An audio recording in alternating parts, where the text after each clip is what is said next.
Connecting TV நேயர்களுக்கு வணக்கம். வர 23ஆம் தேதி ஐபிஎல் போட்டிகள் ஆரம்பிக்க போகுது. இந்த முறை பாருங்க என்ன அடி அடிக்க போறோம் அப்படின்னு சொல்லிட்டு துள்ளி குதிக்கிறாரு நம்ம ஹர்பஜன் சிங். அவர் என்ன சொல்றாருன்னா, இதுவரைக்கும் இருந்த மாதிரி வழக்கம் போல இந்த முறையும் சிறப்பான ஆட்டத்தை பார்க்கலாம் அப்படின்னு சொல்றாரு. சென்னை சேப்பாக்கம் மைதானம் எனக்கு ரொம்பவே பிடிக்கும். 10 ஐபிஎல் சீசனா நான் மும்பை அணிக்கிட்ட இருந்தேன். அப்ப பவுலிங் போடும்போது வாங்கேட் மைதானம் ஸ்பின் பவுலர்ஸ்க்கு உதவாது. 2001 சேப்பாக்கம்ல விளையாடும் பொழுது ஆஸ்திரேலியாவுக்கு எதிரான டெஸ்ட் போட்டியில நான் அதிகமான விக்கெட் எடுத்தேன். சென்னை மைதானம் ஸ்பின் பவுலர்ஸ்க்கு ரொம்பவே ஹெல்ப் பண்ணும், எனக்கு ரொம்ப பிடிக்கும் அப்படின்னு சொல்றாரு. பயிற்சியோட ஆட்டத்துக்கே 12,000 ரசிகர்கள் குவிஞ்சிருக்காங்க. இந்த மாதிரி ஒரு ஆதரவு வேற எங்கேயுமே பார்க்க முடியாது. ஒரே குழுவா இருந்து நாங்க விளையாடுறதுனால அணியோட வெற்றி ரொம்பவே சாத்தியமானது. இந்த ஒற்றுமை எப்பயுமே இருக்கும், நாங்க எப்பயுமே இதை கைவிட மாட்டோம் அப்படின்னு சொல்றாரு.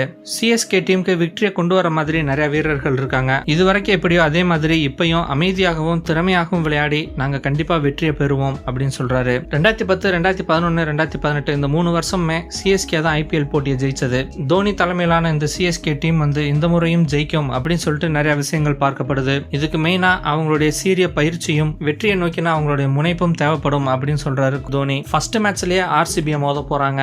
இதை பாக்குறதுக்காக சென்னை சேப்பாக்கத்துல இதுவரைக்கும் எல்லா டிக்கெட்டுகளுமே வித்து தீர்ந்துருச்சு. போன வருஷம் ஐபிஎல்ல ஏலத்துல வீரர்கள் எடுக்கும் பொழுது தோனி, ரெய்னா, பிராவோ இவங்களுடைய வயசை கிண்டல் பண்ணாங்க. ஆனா ஓல்ட் இஸ் கோல்டு அப்படின்றதுக்கு ஏற்ப இவங்களுடைய வயசும் அனுபவத்தையும் வச்சு சிஎஸ்கே ஜெயிச்சாங்க.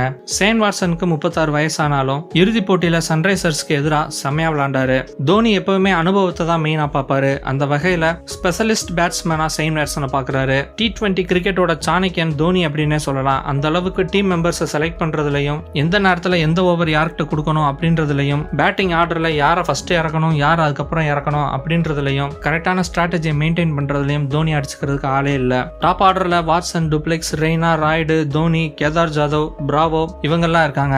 பிராவோட பவுலிங்கை பார்க்கும்பொழுது கடைசி ஓவரில் கண்டிப்பா விக்கெட் கிடைக்கும். அதே மாதிரி ஜடேஜாவோட துல்லியமும் ஹெல்ப் பண்ணும். சவுத் ஆப்பிரிக்கா பிளேயரான லுங்கிசன் இங்கிடி போன ஐபிஎல்ல சூப்பரா விளையாண்டு இருந்தாரு. ஓவருக்கு 6 ரன்கள் மட்டுமே கொடுக்குற அளவுக்கு சிக்கனமா விளையாடுவாரு. இது ஒரு பக்கம் இருக்க, இதை தொடர்ந்து வேர்ல்டு கப்பும் வர்றதுனால இந்த ஐபிஎல்ல தோனி, ஜாதவ், ராய்டு இவங்களுடைய ஆட்டம்லாம் ரொம்பவே கூர்ந்து கவனிக்கப்படுது. போன தடவை ஜாதவ், ராய்டு தான் அதிகமான ஸ்கோர் அடிச்சாரு. கிட்டத்தட்ட 602 ரன்களுக்கு 149.75 ஸ்ட்ரைக் ரேட் வச்சிருந்தாரு. ஆனா இந்த வட்டம் காயம் காரணமா ஒரு போட்டியை தவிர்த்து மற்ற போட்டிகள்ல ஆடல. இன்டர்நேஷனல் மேட்சஸ்ல தோனி சொதப்பி இருந்தாரு. ஆனா ஐபிஎல்ல எப்பயுமே அவர் சொதப்பினது இல்ல. போன தடவை 455 ரன்களை 150 அப்படின்ற ஸ்ட்ரைக் ரேட்ல எடுத்திருந்தாரு. போன தடவை இன்னொரு விஷயம் என்ன அப்படின்னா, சென்னையில நடக்கவிருந்த 6 போட்டிகள் வேற ஊருக்கு மாற்றப்பட்டுச்சு. இது சிஎஸ்கேக்கு ஒரு பின்னடைவாவே இருந்துச்சு. இருந்தாலும் அதையும் மீறி சிஎஸ்கே ஜெயிச்சாங்க. ஆனா இந்த வட்டம் எல்லா மேட்ச்களுமே சென்னையில தான் நடக்க போகுது. கண்டிப்பா இந்த வட்டம் சிஎஸ்கே ஜெயிச்சே ஆகும் அப்படின்னு சொல்லிட்டு ஸ்பெஷலிஸ்ட் எல்லாம் சொல்லிட்டு இருக்காங்க.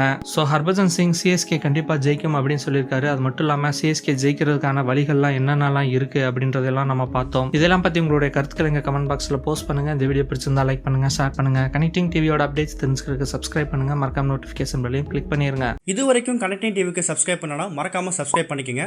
உடனடி அப்டேட்ஸ் பெறுவதற்கு நோட்டிபிகேஷன் பெல்லையும் கிளிக் பண்ணிக்கங்க.